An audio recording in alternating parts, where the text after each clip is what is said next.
খান মার্জনা করবেন। বাবর ঘুরে তাকায়।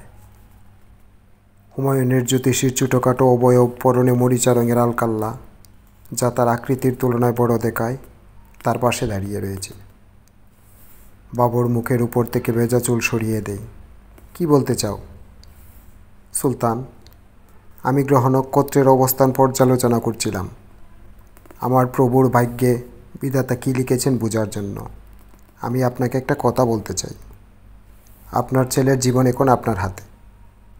আপনি যদি তাকে জীবিত দেখতে চান, আপনাকে অবশ্যই মহান আত্মত্যাগ করতে হবে। তাকে বাঁচাবার জন্য আমি সব করতে রাজি আছি।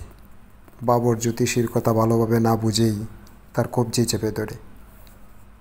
আপনার সবচেয়ে মূল্যবান সম্পদ আপনাকে উৎসর্গ করতে হবে।